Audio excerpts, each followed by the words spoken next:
ഇസ്രായേലിനെ മോശ നയിച്ചതുപോലെ മിശിഹാനാഥൻ നമ്മെ നയിക്കും യാത്ര.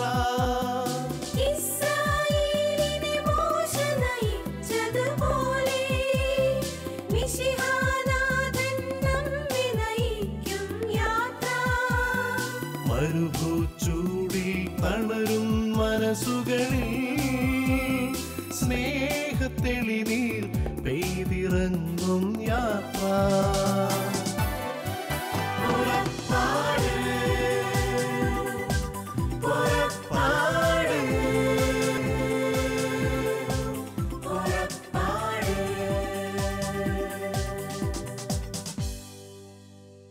പ്രിയ ദൈവമക്കളെ, എല്ലാവരെയും വളരെ സ്നേഹത്തോടെ ഇന്നത്തെ വചന ശുശ്രൂഷയിലേക്ക് സ്വാഗതം ചെയ്യുന്നു.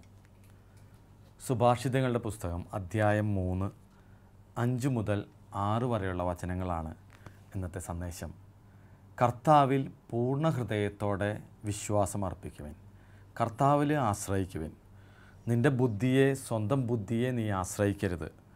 നിൻ്റെ എല്ലാ പ്രവൃത്തികളും ദൈവവിചാരത്തോടെ ആയിരിക്കട്ടെ, അവിടുന്ന് നിനക്ക് വഴിതെളിച്ചു തരും. സുഭാഷിതൻ്റെ പുസ്തകം 3-ാം അധ്യായം 5 മുതലുള്ള വാക്യങ്ങൾ. കർത്താവിൽ ആശ്രയിക്കുവിൻ. ജീവിതത്തിൽ പലതരം സാഹചര്യങ്ങളിലൂടെയാണ് ഓരോ വ്യക്തിയും കടന്നു പോകുന്നത്. നമ്മളുടെ തന്നെ ജീവിതത്തെ ഒന്ന് ചിന്തിച്ച് നോക്കുമ്പോൾ നമുക്ക് കാണാൻ പറ്റും, 2 തരത്തിലുള്ള ജീവിതാവസ്ഥകൾ കാണാൻ പറ്റും. ഒരവസ്ഥ എങ്ങനെയാണ്, വളരെ ഉല്ലാസകരമായിട്ട് നയിക്കുന്ന കുറേ ജീവിതങ്ങൾ, അങ്ങനെയുള്ള ഡേയ്സ് ഓഫ് ലെഷർ, ഉല്ലാസ ജീവിതം നയിക്കുന്ന ഒരു തരത്തിലുള്ള കുറച്ച് ജീവിത കാലങ്ങൾ നമുക്കുണ്ടാവും, അല്ലെങ്കിൽ അങ്ങനെയുള്ള വ്യക്തികളെ നമ്മൾ കാണും. മറ്റൊരു ടൈപ്പാണ് ഒരുപാട് വേദനകളിലൂടെ കടന്നു പോകുന്ന ഒരു കൂട്ടം മനുഷ്യർ. ഇന്നത്തെ സന്ദേശം അവർക്ക് വേണ്ടിയിട്ടുള്ളതാണ്. ഉല്ലാസ ജീവിതം നയിക്കുന്നവർക്ക് വേണ്ടിയിട്ടല്ല, വേദനകളിലൂടെ കടന്നു പോകുന്ന വ്യക്തികൾക്ക് വേണ്ടി, സഹനങ്ങളിലൂടെ കടന്നു പോകുന്ന വ്യക്തികൾക്ക് വേണ്ടി, ഒറ്റപ്പെടലിൻ്റെ വേദന തിരിച്ചറിഞ്ഞ അല്ലെങ്കിൽ ആ വേദനയിലൂടെ കടന്നു പോകുന്നവർ, ഒരുപാട് മുറിവേറ്റ മനുഷ്യർക്ക് വേണ്ടിയിട്ടാണ് ഇന്ന് കർത്താവ് നമ്മോട് സംസാരിക്കുന്നത്. കർത്താവിൽ ആശ്രയിക്കുവാൻ. ഉത്തരം കിട്ടാത്ത അനേകം സഹനങ്ങൾ ഫേസ് ചെയ്യുന്ന ഒരുപാട് ആൾക്കാരെ നമ്മൾ കാണുന്നുണ്ട്. രോഗത്തിൻ്റെ പീഡകളിലൂടെ കണ്ടിന്യൂസ് ആയിട്ട് രോഗപീഡകളിൽ കഴിയുന്ന, വേദന അനുഭവിക്കുന്ന ഒരുപാട് വ്യക്തികളെ നമ്മൾ കണ്ടുമുട്ടിയിട്ടുണ്ട്. ഒറ്റപ്പെടലിൻ്റെ വേദനയുള്ളവരുണ്ട്. പ്രിയപ്പെട്ടവർ മനസ്സിലാക്കാതെ കറിവേപ്പില പോലെ നമ്മെ മാറ്റി നിർത്തിയ അത്തരം ഒറ്റപ്പെടലുകൾ അനുഭവിച്ച ഒരുപാട് വ്യക്തികളുണ്ട്. വഞ്ചിക്കപ്പെട്ട അനുഭവങ്ങളുള്ള അവസ്ഥകൾ, പരാജയത്തിൻ്റെ അവസ്ഥകൾ, എന്തു ചെയ്താലും പരാജയപ്പെട്ടു പോകുന്ന പരാജയത്തിൻ്റെ വേദനകൾ, ദാരിദ്ര്യത്തിൻ്റെയും ഇല്ലായ്മയുടെയും നൊമ്പരം അനുഭവിക്കുന്നവരുണ്ട്. ഇവരുടെയൊക്കെ മുമ്പിൽ നമ്മൾ ഒരു ചോദ്യം ചോദിക്കുന്ന ഒരു ചോദ്യം നമ്മോട് തന്നെ ചോദിക്കും, എന്തുകൊണ്ടാണ് ഇങ്ങനെയൊക്കെ എൻ്റെ ജീവിതത്തിൽ വരുന്നത്? ഈ ഉത്തരം കിട്ടാത്ത സഹനങ്ങൾ, ഉത്തരം കിട്ടാത്ത വേദനകൾ, എപ്പോഴുമുള്ള പരാജയങ്ങളൊക്കെ വരുമ്പോൾ ഓട്ടോമാറ്റിക്കലി നമ്മുടെ ജീവിതത്തിൽ കുറേയേറെ കാര്യങ്ങൾ സംഭവിക്കും. ഈശോയുമായുള്ള ബന്ധത്തിൽ പതുക്കെ പ്രാർത്ഥനയോട് ഒരു വിരക്തി തോന്നി തുടങ്ങും. കണ്ടിന്യൂസ് ആയിട്ട് ഇങ്ങനെ പരാജയങ്ങൾ, കണ്ടിന്യൂസ് ആയിട്ട് വേദന വരുമ്പോൾ നന്നായി പ്രാർത്ഥിച്ചു കൊണ്ടിരിക്കുന്ന വ്യക്തികൾ പതുക്കെ പ്രാർത്ഥനയോട് വിരക്തി തോന്നി തുടങ്ങും. കുറേശ്ശെ ആത്മീയമായ സന്തോഷം ആസ്വദിക്കാൻ പറ്റാതെ, കൂദാശകളിലുള്ള ദൈവത്തിൻ്റെ കൃപ അനുഭവിക്കാൻ പറ്റാതെ, ഒരു നിസ്സംഗതയുടെ, വിരക്തിയുടെ, മുരടിപ്പിൻ്റെ ഒരവസ്ഥയിലേക്ക്, ആത്മീയ മുരടിപ്പിലേക്ക് പതുക്കെ ഇങ്ങനെയുള്ള അവസ്ഥകൾ നമ്മെ കൊണ്ടുപോകും. അത് കുറച്ചുകൂടി കഴിയുമ്പോൾ നമ്മെ തന്നെ ദൈവത്തോട് പതുക്കെ ഒരു നീരസം അല്ലെങ്കിൽ ഒരു വിഷമം ഉള്ള പോലെ ദൈവത്തോട് നീരസപ്പെടാൻ തുടങ്ങും. കുറേശ്ശെ ദൈവത്തോട് പരാതിപ്പെടാൻ തുടങ്ങും. പതുക്കെ അത് നിരാശയുടെ ഒരു തട്ടിലേക്ക്, തൻ്റെ ജീവിതത്തോട് നമ്മോട് തന്നെയുള്ള ഒരു വെറുപ്പിലേക്ക്, ദൈവത്തോടുള്ള വെറുപ്പിലേക്ക്, നീരസത്തിലേക്ക്, അങ്ങനെ ജീവിതത്തോടുള്ള ഒരു മടുപ്പിലേക്ക്, നിരാശയിലേക്ക് പോകും. ഇങ്ങനെയുള്ള വേദനകൾ, മുറിവുകൾ, തടസ്സങ്ങൾ, പരാജയങ്ങൾ, രോഗങ്ങൾ ഒരു ദുരന്തമായിട്ട് അവസാനിക്കുന്ന പോലെ ജീവിതം മുന്നോട്ട് പോകും. നമുക്ക് ഇവിടെയാണ് വലിയൊരു തിരിച്ചറിവ് വേണ്ടത്.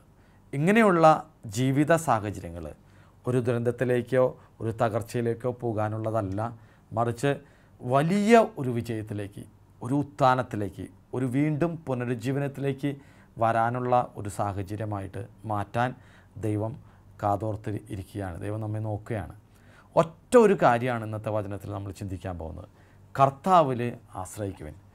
എന്താണോ നമ്മുടെ ജീവിത സിറ്റുവേഷൻസ്, എന്താണോ ജീവിതത്തിലെ സാഹചര്യങ്ങൾ, ഇന്ന് നമ്മൾ തീരുമാനം എടുക്കുകയാണ്, എന്ത് സാഹചര്യത്തിലും ഞാൻ എൻ്റെ കർത്താവിൽ ആശ്രയിക്കും. സുഭാഷിതങ്ങൾ 3-ാം അധ്യായം 5 മുതലുള്ള വാക്യങ്ങൾ. കർത്താവിൽ പൂർണ്ണ ഹൃദയത്തോടെ വിശ്വാസം അർപ്പിക്കുകയും, പൂർണ്ണ ഹൃദയത്തോടെ വിശ്വാസം അർപ്പിക്കുകയും.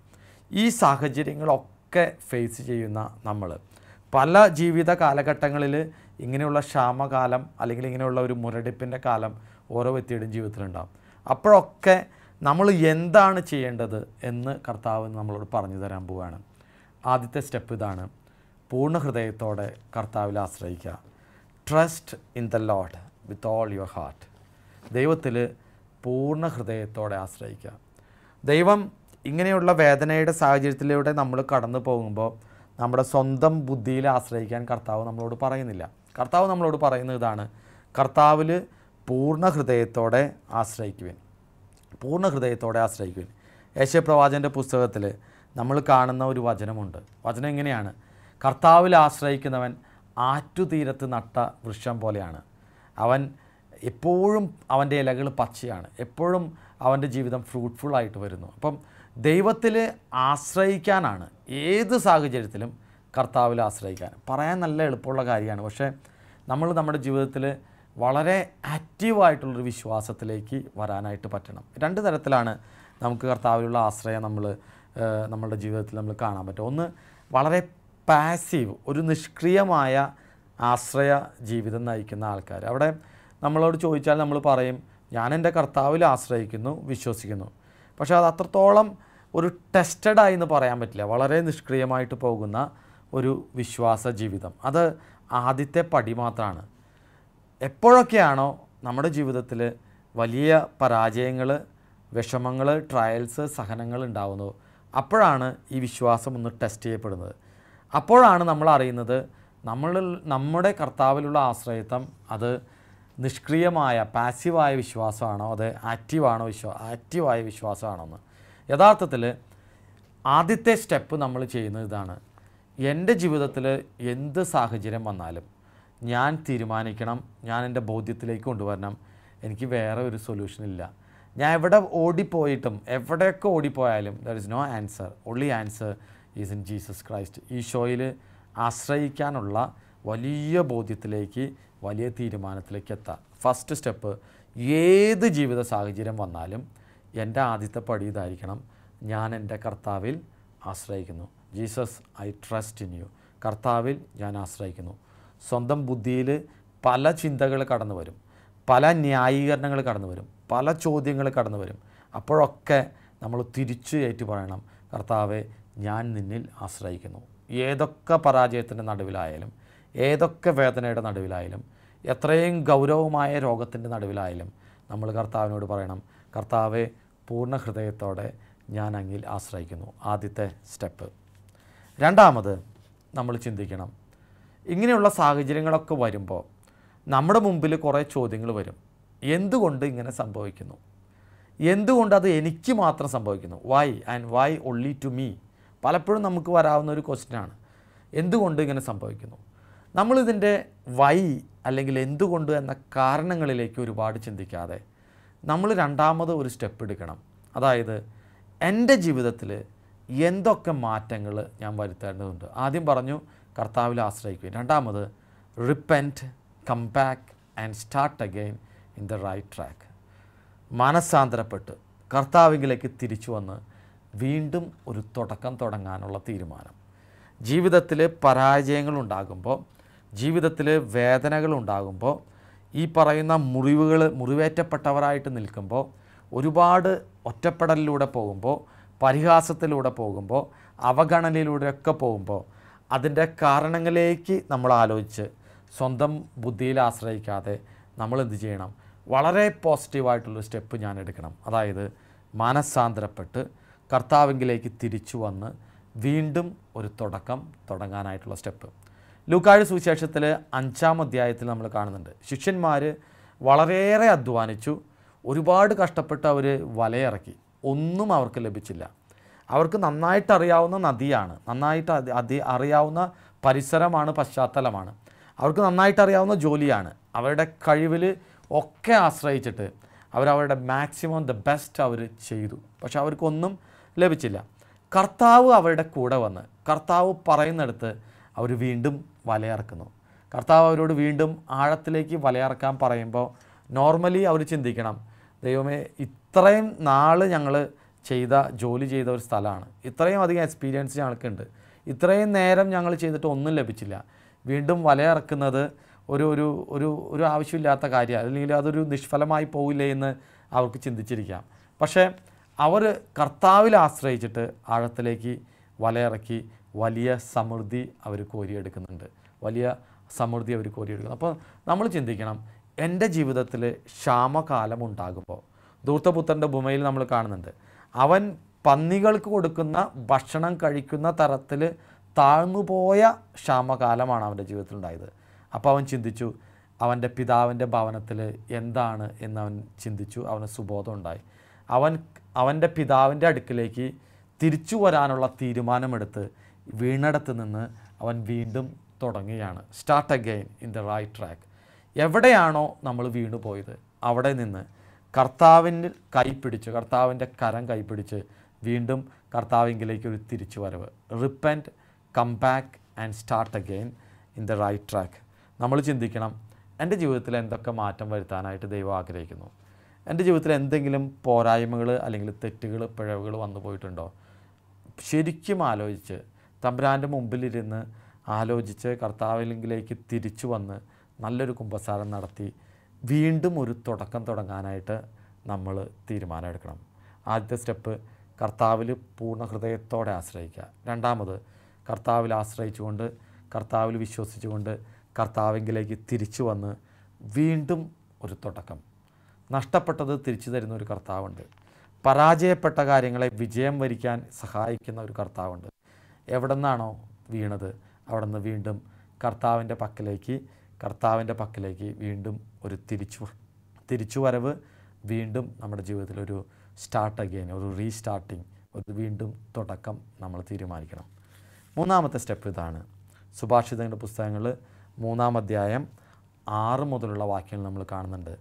നിൻ്റെ എല്ലാ ചിന്തകളും പ്രവൃത്തികളും ദൈവവിചാരത്തോടെ ആയിരിക്കട്ടെ. നിൻ്റെ എല്ലാ പ്രവൃത്തികളും ദൈവവിചാരത്തോടെ ആയിരിക്കട്ടെ.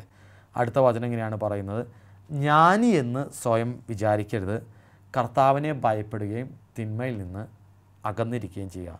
മൂന്നാമത്തെ സ്റ്റെപ്പ് നമ്മൾ ചിന്തിക്കണം, ഇങ്ങനെയുള്ള സാഹചര്യങ്ങൾ, ബുദ്ധിമുട്ടുകൾ, ട്രയൽസ്, സഫറിങ്സ് ഒക്കെ വരുമ്പോൾ നമ്മൾ വ്യക്തിപരമായിട്ട് ചിന്തിക്കേണ്ട കാര്യം ഇതാണ്: തിന്മയിൽ നിന്ന് അകന്നിരിക്കുക. Fear God and depart from evil. കർത്താവിനെ ഭയപ്പെടുകയും തിന്മയിൽ നിന്ന് അകന്നിരിക്കുകയും ചെയ്യുക. 1 യോഹന്നാൻ്റെ പുസ്തകത്തിൽ 2-ാം അധ്യായത്തിൽ നമ്മൾ കാണുന്നുണ്ട്, ജീവിതത്തിൻ്റെ അഹന്ത, കണ്ണുകളുടെ നിരാശ, ലോകത്തിൻ്റെ ദുരാശ. അപ്പം ജഡത്തിൻ്റെ ദുരാശ, കണ്ണുകളുടെ ദുരാശ, ജീവിതത്തിൻ്റെ അഹന്ത, തിന്മയുടെ മേഖലകൾ നമ്മൾ തന്നെ ഒന്ന് ആലോചിച്ചിട്ട് കർത്താവിൻ്റെ മുമ്പിലിരുന്ന് ചിന്തിച്ച് ഏതൊക്കെ തിന്മയിലേക്കാണോ എൻ്റെ ജീവിതം ചേർന്നിരിക്കുന്നത് അതിൽ നിന്ന് ഓടി അകന്നുകൊണ്ടുള്ളൊരു ഒരു തിന്മയിൽ നിന്നുള്ളൊരു ഒരു തിരിച്ചു വരവ്. അപ്പം ദൈവത്തെ ഭയപ്പെട്ടുകൊണ്ട് ഡിപ്പാർട്ട് ഫ്രം ഇവിൾ, തിന്മയിൽ നിന്ന് അകന്നിരിക്കുക. എവിടെ ആണോ എൻ്റെ ജീവിതം തിന്മയിലേക്ക് ചാഞ്ഞിരിക്കുന്നത് അവിടെ നിന്ന് തിരിച്ച് കർത്താവിലേക്കുള്ള ഒരു തിരിച്ചു വരവ്, ആ തിന്മയെ വെറുത്തുപേക്ഷിച്ചുകൊണ്ടുള്ള ഒരു തിരിച്ചു വരവ്. യെശയ്യാ പ്രവാചകൻ്റെ പുസ്തകത്തിൽ 50-ാം അധ്യായം 10-ാം വാക്യം ഇങ്ങനെ പറയുന്നുണ്ട്, നിങ്ങളിൽ ആരാണ് കർത്താവിനെ ഭയപ്പെടുന്നത്? അവിടെ വചനം പറയുന്നതാണ്, കർത്താവിനെ ഭയപ്പെടുന്നത് ആരാണെന്നുള്ളതിന് ഉത്തരം അവിടെ അടുത്ത വചനം പറയുന്നുണ്ട്, പ്രകാശത്തിൽ നടക്കാതെ അന്ധകാരത്തിൽ ആയിരുന്നിട്ടും.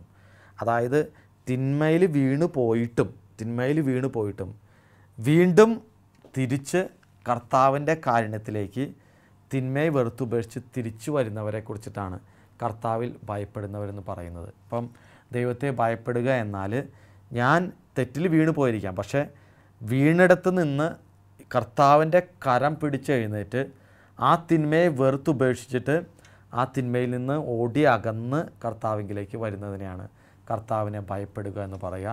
സ്നേഹത്തോടെയുള്ള ഒരു ദൈവത്തോടുള്ള ഒരു ബന്ധമാണ് കർത്താവിനെ ഫിയർ ഓഫ് ഗോഡ്. അപ്പം ദൈവത്തെ ഭയപ്പെടുകയും തിന്മയെ ഉപേക്ഷിക്കുകയും ചെയ്യുക. അതാണ് മൂന്നാമത്തെ സ്റ്റെപ്പ്. നാലാമത് നമ്മുടെ ജീവിതത്തിൽ നമ്മൾ ചിന്തിക്കണം. നമ്മുടെ ജീവിതത്തിൽ ഇങ്ങനെയുള്ള സാഹചര്യങ്ങൾ വരുമ്പോൾ remember and recollect the days of divine Providence. ദൈവം എൻ്റെയും നിങ്ങളുടെയും ജീവിതത്തിൽ ഇടപെട്ട ജീവിതാനുഭവങ്ങളെ ഓർക്കുകയും അതിനെ ഓർത്ത് കർത്താവിന് നന്ദി പറയുകയും ചെയ്യണം. എപ്പോഴൊക്കെ വേദനകൾ, സഹനങ്ങൾ, രോഗങ്ങൾ, ഇങ്ങനെയുള്ള പ്രതികൂല സാഹചര്യങ്ങൾ വരുമ്പോൾ നമ്മൾ എടുക്കേണ്ട നാലാമത്തെ ഒരു സ്റ്റെപ്പാണ് remember and recollect the days of divine providence. എല്ലാവരുടെ ജീവിതത്തിലും കർത്താവിൻ്റെ ഇടപെടലുകളുണ്ട്. അത് നമ്മൾ തിരിച്ചറിയണം. ഇന്ന് നമ്മൾ ജീവനോടെ ഇന്ന് ഇരിക്കുന്നുണ്ടെങ്കിൽ ദൈവം വഴി നടത്തിയത് കൊണ്ടാണ്, ദൈവം സംരക്ഷിച്ചത് കൊണ്ടാണ്. ഒരുപാട് അനുഭവങ്ങൾ, ഒരുപാട് ജീവിത സാഹചര്യങ്ങൾ നമുക്ക് എണ്ണി എടുക്കാൻ സാധിക്കും. കർത്താവിൻ്റെ അത്ഭുത പ്രവർത്തികൾ നമ്മുടെ ജീവിതത്തിൽ നടന്നത്, കർത്താവിൻ്റെ ഇടപെടലുകളാണ്. ഞാൻ എൻ്റെ ജീവിതത്തിൽ വലിയ പ്രതികൂല സാഹചര്യങ്ങൾ ഉണ്ടാകുമ്പോൾ, വേദനകൾ ഉണ്ടാകുമ്പോൾ, ശാരീരികമായിട്ട് രോഗത്തിൻ്റെ പീഡകളൊക്കെ ഉണ്ടാകുമ്പോൾ എൻ്റെ മനസ്സിലേക്ക് എൻ്റെ അമ്മയിലൂടെ പകർന്നു കിട്ടിയ വലിയൊരു ബോധ്യമുണ്ട്. അമ്മ പറയും, നീ പണ്ട് നമ്മുടെ ഉണ്ടായിരുന്ന ജീവിത സാഹചര്യവും ഇന്നത്തെ ജീവിതവും തമ്മിലൊന്ന് കമ്പയർ ചെയ്യും. എന്നിട്ട് നീ ഒന്ന് ഓർത്ത് നോക്കിയേ, ദൈവം ഇടപെട്ട അനേകം സംഭവങ്ങൾ, എണ്ണി തീരാൻ പറ്റാത്ത അത്രയും ദൈവം ഇടപെട്ട അനേകം സംഭവങ്ങൾ നമുക്ക് ഓർക്കെടുക്കാൻ പറ്റില്ലേ? അമ്മ ചോദിക്കും, അങ്ങനെയെങ്കിൽ ഇന്ന് വരെ നടത്തിയ ദൈവം, വഴി നടത്തിയ ദൈവം ഇനിയും നമ്മെ താങ്ങില്ലേ? ഉറപ്പായിട്ടും നിന്നെ താങ്ങും എന്ന് പറയുന്ന ഒരു നല്ല ബോധ്യം ഇങ്ങനെയുള്ള അവസരങ്ങളിൽ കർത്താവ് നമ്മെ ഓർമ്മിപ്പിക്കും. അതുകൊണ്ട് എപ്പോഴും നമ്മൾ ചിന്തിക്കണം, remember and recollect the days of divine providence. ദൈവപരിപാലനയുടെ ദിവസങ്ങളെ നമ്മൾ ഓർത്തെടുക്കണം. ജോഷയുടെ പുസ്തകത്തിൽ 4-ാം അധ്യായത്തിൽ കാണുന്നുണ്ട്, ജോർദാൻ നദി കടന്ന ഇസ്രായേൽ ജനത. ജോർദാൻ നദി കടന്നതിന് ശേഷം ജോഷുവ 12 സ്മാരക ശിലകൾ അവിടെ വയ്ക്കുന്നുണ്ട്. എന്നിട്ട് പറയുന്നുണ്ട്, ഇനിയുള്ള തലമുറ എങ്ങനെ ജോർദാൻ നദി കർത്താവ് കടത്തി നമ്മെ വഴി നടത്തി എന്ന് അറിയേണ്ടതിന് സ്മാരകശിലകൾ സ്ഥാപിക്കുന്നു. നമ്മുടെ ജീവിതത്തിലും ദൈവം നടത്തിയ വഴികൾ ഓർക്കാൻ നമ്മൾ സ്മാരകശിലകൾ സ്ഥാപിക്കണം. എങ്കിലാണ് ജീവിതത്തിൽ പ്രതികൂല സാഹചര്യം ഉണ്ടാകുമ്പോൾ ദൈവം പണ്ട് നടത്തിയ വഴിയെ ഓർക്കാനും ആ നടത്തിയ ദൈവം ഇപ്പോഴും എന്നെ വഴി നടത്തുന്നു എന്ന വിശ്വാസത്തിലേക്ക് വരാനും. എൻ്റെ ജീവിതത്തിൽ ഇങ്ങനെയുള്ള ചിന്തകൾ വലിയ ബൂസ്റ്റായിട്ട് പല സാഹചര്യങ്ങളിൽ തോന്നാറുണ്ട്, വലിയ ശക്തിയായിട്ട് എനിക്ക് അനുഭവപ്പെടാറുണ്ട്. കാരണം നമ്മെ ഇന്നുവരെ നടത്തിയ ദൈവം ഇനിയും നമ്മളെ വലതുകരം പിടിച്ച് കൈ നടത്താൻ നമ്മുടെ കൂടെയുണ്ട് എന്ന വലിയ വിശ്വാസത്തിലേക്ക്, വലിയ കൃതജ്ഞതയിലേക്ക് പോകാൻ പറ്റും.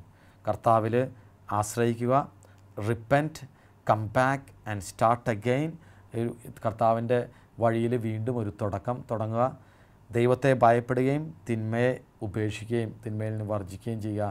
നാലാമത്, remember and recollect the days of divine Providence. അഞ്ചാമത്തെ കാര്യം ഇതാണ്, വളരെ സിമ്പിളായിട്ടുള്ള അഞ്ചാമത്തെ കാര്യം. ചിലപ്പോൾ ഈ പ്രതികൂല സാഹചര്യങ്ങൾ ദൈവത്തിൻ്റെ ഹിതപ്രകാരമുള്ള ദൈവ പദ്ധതിയുടെ ഭാഗമായിരിക്കാം. ചിലപ്പോൾ ചില പരാജയങ്ങൾ, ചില വേദനകൾ, സഹനങ്ങൾ, രോഗങ്ങൾ ദൈവഹിതപ്രകാരമുള്ള ദൈവ പദ്ധതിയുടെ ഭാഗമായ ചില കാര്യങ്ങളായിരിക്കാം. ദൈവത്തിന് അറിയാവുന്ന ദ ഗ്രേറ്റർ പ്ലാനിലുള്ള, ദൈവത്തിന് നമ്മെക്കുറിച്ചുള്ള നല്ല പദ്ധതിയിൽ ഉള്ള ചില പ്രൂണിങ് അല്ലെങ്കിൽ വെട്ടിയൊരുക്കലാവാം ഇങ്ങനെയുള്ള സഹനങ്ങൾ. അപ്പം അഞ്ചാമത് നമ്മൾ ചിന്തിക്കേണ്ടത് ഇതാണ്, ദൈവഹിതത്തെ സ്വീകരിക്കുക, accept the will of God. ഇങ്ങനെയുള്ള പരീക്ഷണങ്ങളിൽ, സഹനങ്ങളിൽ ദൈവഹിതത്തെ സ്വീകരിക്കണം. എപ്പോഴും എന്തുകൊണ്ട് എന്ന് ചോദിച്ച് കർത്താവിനോട് പരാതിപ്പെടാതെ, ദൈവമേ ഇത് നിൻ്റെ ഹിതമാണെങ്കിൽ അത് സ്വീകരിക്കാനും അത് സഹിക്കാനും അതിനോട് പൊരുത്തപ്പെടാനും ആ സഹനങ്ങളെ, വേദനകളെ കൃപകളാക്കി മാറ്റാനുമുള്ള ശക്തി എനിക്ക് നൽകണമെന്ന് കർത്താവിനോട് പ്രാർത്ഥിക്കണം. ചിലപ്പോൾ നമ്മുടെ ജീവിതങ്ങളിൽ നമ്മെ തന്നെ വിശുദ്ധീകരിക്കാനായിരിക്കാം അങ്ങനെയുള്ള സാഹചര്യത്തിലൂടെ കടന്നു പോകുന്നത്. ചിലപ്പോൾ നമുക്ക് കൃത്യമായൊരു ട്രാക്ക്, കൃത്യമായൊരു ഡയറക്ഷൻ നൽകാനായിരിക്കാം ഇങ്ങനെയുള്ള സാഹചര്യം. ചിലപ്പോൾ നമ്മൾ വീണ്ടും ഈശോയിലേക്ക് അടുക്കാൻ വേണ്ടി വരുന്ന ഒരു സാഹചര്യമായിരിക്കാം. ചിലപ്പോൾ അത് ശിക്ഷണത്തിൻ്റെ ഭാഗമാകാം. അതല്ലെങ്കിൽ അടുത്ത പടിയിലേക്ക് ദൈവം ഉയർത്താനായിട്ട് ദൈവം നൽകുന്ന ഒരു പരീക്ഷണമോ അല്ലെങ്കിൽ ഒരു അടുത്ത പടിയിലേക്ക് ഉയർത്താനായിട്ട് നമ്മെ ശക്തിപ്പെടുത്തുന്ന ഒരു അനുഭവമായിട്ട് മാറാം. എന്തൊക്കെയായാലും ദൈവത്തിന് ഒരു പദ്ധതിയുണ്ട്. ആ പദ്ധതി വളരെ മനോഹരമായ വളരെ ശ്രേഷ്ഠമായ ക്ഷേമത്തിൻ്റെ പദ്ധതിയാണെന്ന് വിശ്വസിച്ചുകൊണ്ട് ദൈവഹിതത്തിനോട് യെസ് പറയലാണ് 5ാമത്തെ സ്റ്റെപ്പ്. ദൈവഹിതത്തോട് യെസ് പറയാം. ചോദ്യം ഉണ്ടാവും പലപ്പോഴും, വൈ എന്നുള്ള ചോദ്യം. ഈ ചോദ്യമൊക്കെ തമ്പുരാനോട് ചോദിക്കുമ്പോൾ തന്നെ ആ ചോദ്യത്തിന് പകരം ഒരു പ്രാർത്ഥനയാക്കി നമുക്ക് മാറ്റാൻ പറ്റണം. ദൈവമേ, എന്താണ് എന്നെനിക്കറിയില്ല, എങ്കിലും ഈ സാഹചര്യത്തിലോട് പൊരുത്തപ്പെടാൻ, ഈ സാഹചര്യത്തെ അതിജീവിക്കാനുള്ള ശക്തി കർത്താവെ എനിക്ക് നൽകണേ എന്ന് നമ്മൾ പ്രാർത്ഥിക്കണം. 1 രാജാക്കന്മാരുടെ പുസ്തകത്തിൽ 6-ാം അധ്യായം 7-ാം വാക്യം വചനം ഇങ്ങനെയാണ് പറയുന്നത്: നേരത്തെ ചെത്തിമിനുക്കിയ കല്ലുകളായതുകൊണ്ട് പണി നടക്കുന്ന സമയത്ത് മഴുവിൻ്റെയോ ചുറ്റുവിൻ്റെയോ മറ്റ് ആയുധങ്ങളുടെയോ ശബ്ദമൊന്നും അവിടെ ഉണ്ടായിരുന്നില്ല. വളരെ മനോഹരമായൊരു വചനം. സോളമൻ ദൈവത്തിൻ്റെ ദേവാലയം മനോഹരമായ ദേവാലയം പണിയുക. ആ ദേവാലയം പണിയുന്ന സമയത്തുള്ള ഒരു വചനഭാഗമാണ്. അതിൽ വളരെ മനോഹരമായിട്ട് ചിന്തകർ നൽകുന്ന, വിശുദ്ധർ നൽകുന്ന വളരെ മനോഹരമായ ഒരു ഡിഫറെൻറ്റ് മീനിങ് ഉണ്ട്. അതായത് നേരത്തെ ചെത്തിമിനുക്കിയ കല്ലുകളായതുകൊണ്ട് ഈ ദേവാലയത്തിലേക്ക്, ദൈവത്തിൻ്റെ ഭവനത്തിലേക്ക് ഈ കല്ലുകൾ ചേർക്കപ്പെട്ടപ്പോൾ അവിടെ വീണ്ടും ഒരു ആയുധത്തിൻ്റെയോ ഒരു മഴുവിൻ്റെയോ ഒരു ചുറ്റികയുടെയോ ഒരു ശബ്ദമില്ലാതെ വളരെ ആപ്റ്റായിട്ട് ആ ദേവാലയത്തോട് ചേരുന്ന കല്ലുകൾ. നമ്മൾ ആലോചിക്കണം, നമ്മുടെ ഈ ഭൂമിയിലെ ജീവിതം ചെത്തിമിനുക്കലുണ്ട്, വെട്ടിയൊരുക്കലുണ്ട്. ദൈവം തന്നെ നമ്മെ വെട്ടിയൊരുക്കുന്ന സാഹചര്യങ്ങളുണ്ടാവും. കല്ല് ചെത്തിമിനുക്കുന്ന പോലെ, മഴുകൊണ്ട് അല്ലെങ്കിൽ ചുറ്റുകൊണ്ട് ചെത്തിമിഴുക്കുന്ന പോലെ നമ്മുടെ ജീവിതങ്ങളെ ചെത്തി മിനുക്കി മിനുസപ്പെടുത്തി മനോഹരമാക്കുന്ന ഒരു ദൈവിക പ്രവൃത്തി ഉണ്ടാവും നമ്മുടെ ജീവിതത്തിൽ. അപ്പം ഇങ്ങനെയുള്ള ജീവിത സാഹചര്യങ്ങൾ നമ്മൾ എടുക്കണം. ദൈവത്തിൻ്റെ ഹിതമാണ്, ദൈവത്തിൻ്റെ പദ്ധതിയുടെ ഭാഗമാണെങ്കിൽ അത് നമ്മെ ചെത്തിമിനുക്കുന്ന ജീവിത സാഹചര്യങ്ങളാണ്. ചെത്തിമിനുക്കി നല്ല മിനുസമുള്ള നല്ല മനോഹരമായ കല്ലുകളാക്കി, നല്ല മനോഹരമായ ആ ദേവാലയത്തിൽ എവിടെയാണോ പ്രതിഷ്ഠിക്കുന്നത് അതിന് പറ്റിയ ഒരു ഒരു ഒരു അത്രയും മനോഹരമാക്കി നമ്മെ ഒരുക്കുകയാണ് സത്യത്തിൽ അത് ചെയ്യുന്നത്. അപ്പം 1 രാജാക്കന്മാരുടെ പുസ്തകത്തിൽ കാണുന്ന പോലെ ചെത്തിമിനുക്കലാകാം ഇങ്ങനെയുള്ള പ്രതികൂല സാഹചര്യങ്ങൾ. അങ്ങനെയെങ്കിൽ ആ സാഹചര്യങ്ങളെ കർത്താവിൻ്റെ ഹിതമായി അംഗീകരിച്ചുകൊണ്ട് ആ സാഹചര്യങ്ങളിൽ ശക്തിയോടെ പ്രാർത്ഥിക്കാൻ, ദൈവഹിതത്തോട് ചേരാനുള്ള കൃപയ്ക്കായിട്ട് നമ്മൾ പ്രാർത്ഥിക്കണം. അതിനെ നമ്മൾ യെസ് പറയുന്ന 5ാമത്തെ സ്റ്റെപ്പ്. 6ാമത്, ദൈവത്തോടൊപ്പം കുറേയേറെ സമയം ചെലവഴിക്കണം. വേദനകൾ, ട്രയൽസ്, സഹനങ്ങൾ, രോഗങ്ങൾ, ഇങ്ങനെയുള്ള പരാജയങ്ങളൊക്കെ വരുമ്പോൾ നമ്മൾ ചെയ്യേണ്ട 6ാമത്തെ പടി, ഉറപ്പായിട്ടും ചെയ്യേണ്ട പടിയാണ് തമ്പുരാനോടൊപ്പം സമയം ചെലവഴിക്കുക. Spend time with the Lord and cry out in prayer. ദൈവത്തിൻ്റെ മുമ്പിൽ, ദൈവത്തിൻ്റെ കൂടെ സമയം ചെലവഴിച്ച് കരഞ്ഞ് പ്രാർത്ഥിക്കണം ഇങ്ങനെയുള്ള സന്ദർഭങ്ങളിൽ. അപ്പോൾ നമുക്ക് ദൈവത്തിൻ്റെ സ്വരം ശ്രവിക്കാൻ പറ്റും. തമ്പുരാൻ പറയും നമ്മുടെ അടുത്ത് പറയും, ഞാൻ നിൻ്റെ കൂടെ ഉണ്ട്, നീ പേടിക്കണ്ട, നീ ഭയപ്പെടേണ്ട, നിനക്കൊരു വഴി ഞാൻ കാണിച്ചു തരും, നിൻ്റെ കാര്യങ്ങളിൽ ഞാൻ ശ്രദ്ധാലുവാണ്, നീ ഇതിനെ അതിജീവിക്കും, ഒരു കുഴപ്പവും നിനക്ക് വരികയില്ല. ഇങ്ങനെയുള്ള ആശ്വാസത്തിൻ്റെ, ശക്തിപ്പെടുത്തുന്നതിൻ്റെ ദൈവവചനങ്ങൾ നമുക്ക് തമ്പുരാൻ പറയുന്ന പോലെ സ്വീകരിക്കാനായിട്ട്, കേൾക്കാനായിട്ട് പറ്റും. അപ്പം ദൈവത്തിൻ്റെ മുമ്പിൽ സമയം ചെലവഴിക്കാം. 7ാമത്തെ പടി ഇതാണ്, കർത്താവിൻ്റെ വചനത്തിൽ ശക്തിപ്പെടണം. ചിലപ്പോഴൊക്കെ ഇങ്ങനെ പ്രതികൂല സാഹചര്യം വരുമ്പോൾ ദൈവത്തിൻ്റെ വചനം നമ്മൾ ഓർക്കണം. വലതുകരം പിടിക്കുന്ന കർത്താവിൻ്റെ വചനം ഓർക്കണം. ഓരോരോ വചനങ്ങൾ ഓരോ വ്യക്തിയിലും അവരെ ശക്തിപ്പെടുത്തുന്ന വലിയ വചനങ്ങളുണ്ട്. അങ്ങനെയുള്ള വചനങ്ങൾ ഐഡൻറ്റിഫൈ ചെയ്തിട്ട് ഞാനത് ഏറ്റുപറയണം. ദൈവമേ, എന്നെ വഴി നടത്തുന്ന ദൈവം, എന്നെ പരിപാലിക്കുന്ന ദൈവം, ദൈവത്തിൻ്റെ ശക്തമായ വചനങ്ങളിൽ ശക്തിപ്പെട്ടുകൊണ്ട് കർത്താവിൻ്റെ വചനം ഏറ്റുപറയാനായിട്ട് പറ്റണം. ഇങ്ങനെയുള്ള സാഹചര്യങ്ങളിൽ ദൈവവചനം വലിയ ശക്തിയായിട്ട് നമുക്ക് മാറണമെങ്കിൽ ദൈവം നമുക്ക് പ്രത്യേകമായി നൽകിയ, ഓരോ വ്യക്തിപരമായ ജീവിതത്തിൽ ഓരോ വ്യക്തിക്കും വളരെ സ്പെസിഫിക് ആയിട്ട് നൽകിയ ശക്തിയുടെ വചനങ്ങളുണ്ട്, സൗഖ്യത്തിൻ്റെ വചനങ്ങളുണ്ട്, ആശ്വാസത്തിൻ്റെ വചനങ്ങളുണ്ട്, വിശ്വാസത്തിൻ്റെ വചനങ്ങളുണ്ട്. അങ്ങനെയുള്ള വചനങ്ങൾ പ്രത്യേകം തിരഞ്ഞെടുത്ത് ഹൃദ്യസ്ഥമാക്കി ഇങ്ങനെയുള്ള സാഹചര്യങ്ങൾ നമ്മൾ ഏറ്റുപറയണം. വലിയ അത്ഭുതങ്ങൾ നമ്മുടെ ജീവിതത്തിൽ നടക്കും, വലിയ അത്ഭുതങ്ങൾ ജീവിതത്തിൽ നടക്കും. 8ാമത്, നമ്മുടെ ജീവിതത്തെ ദൈവത്തിൻ്റെ വേലയ്ക്കായിട്ട്, ദൈവത്തിൻ്റെ പദ്ധതിയായിട്ട് പൂർണ്ണമായിട്ട് വിട്ടുകൊടുക്കണം. Commit your self to do his work. നമ്മെക്കുറിച്ച് കർത്താവിനൊരു പദ്ധതിയുണ്ട്. ജീവിതത്തിൽ ഏത് സാഹചര്യം ആയിക്കോട്ടെ, ഏത് റോളും ആയിക്കോട്ടെ, ചിലപ്പോൾ നമ്മൾ വിചാരിക്കും വലിയ എഡ്യൂക്കേഷൻ ക്വാളിഫിക്കേഷൻ ഇല്ല, വലിയ കുടുംബമഹിമയില്ല, വലിയ സാമ്പത്തികമായ ഒരു ഒരു ഒരു ഒരു സാമ്പത്തികമായ ഒരു കാര്യങ്ങളൊന്നും എൻ്റെ ജീവിതത്തിലില്ല, വലിയ കഴിവുകൾ ഇല്ല. ഇങ്ങനെ പലതരത്തിലുള്ള കുറവുകൾ ഉള്ള ജീവിതങ്ങളാവാം. പക്ഷേ ദൈവത്തിന് നമ്മെക്കുറിച്ചൊരു പദ്ധതിയുണ്ട്. അത് നല്ല ക്ഷേമത്തിൻ്റെയും ഐശ്വര്യത്തിൻ്റെയും പദ്ധതിയാണ്. ദൈവം നമ്മെക്കുറിച്ച് നിശ്ചയിച്ച ഒരുപാട് നല്ല കാര്യങ്ങൾ. You are born for greater works. അപ്പോൾ നമ്മൾ ചിന്തിക്കണം, എൻ്റെ ജീവിതത്തെ ഈ ജീവിതാവസ്ഥയിൽ വീണ്ടും ഒന്ന് റീകമ്മിറ്റ് ചെയ്യണം. Commit your self to do his work. അവസാനം നമ്മൾ ഓർക്കണം, നമ്മുടെ പ്രാർത്ഥനയ്ക്ക് നമ്മുടെ ഈ സാഹചര്യത്തിൽ ദൈവം നമുക്കൊരു ഉത്തരം നൽകും. എപ്പോഴും ദൈവം നമുക്കൊരു ഉത്തരം നൽകും. ദൈവത്തിന് നമ്മെക്കുറിച്ചുള്ള നല്ലൊരു പെർഫെക്റ്റ് പ്ലാനുണ്ട്. ദൈവം നമ്മുടെ ജീവിതത്തിൽ ഇടപെടും എന്നൊരുറപ്പ് ഏത് സാഹചര്യമായിക്കോട്ടെ, വീണതിനെ വീണ്ടും കൈപിടിച്ചുയർത്തുന്ന ഒരു കർത്താവ് നമ്മുടെ കൂടെയുണ്ട്. അതുകൊണ്ട് ജീവിതത്തിൻ്റെ എല്ലാ സാഹചര്യങ്ങളിലും നമ്മൾ ഉറപ്പിച്ചു പറയണം, ജീസസ് ഐ ട്രസ്റ്റ് യു. അങ്ങനെ കർത്താവിൽ പൂർണ്ണ ഹൃദയത്തോടെ ആശ്രയിച്ച് ജീവിതത്തിലെ എല്ലാ സാഹചര്യങ്ങളും എപ്പോഴും കർത്താവിലേക്ക് തിരിച്ചു വന്ന് വീണ്ടും ഒരു സ്റ്റാർട്ട്, എ ന്യൂ ലൈഫ് വീണ്ടും തുടങ്ങി കർത്താവിനോട് ചേർന്ന് നിന്നുകൊണ്ട് കർത്താവിൽ പൂർണ്ണമായി പരമേൽപ്പിക്കാം. ദൈവം നമ്മുടെ ജീവിതങ്ങളിൽ ഇടപെടട്ടെ. വലിയ അത്ഭുതങ്ങൾ നമ്മുടെ ജീവിതത്തിൽ കാണാൻ ഇടവരട്ടെ. ദൈവം നമ്മെ അനുഗ്രഹിക്കട്ടെ.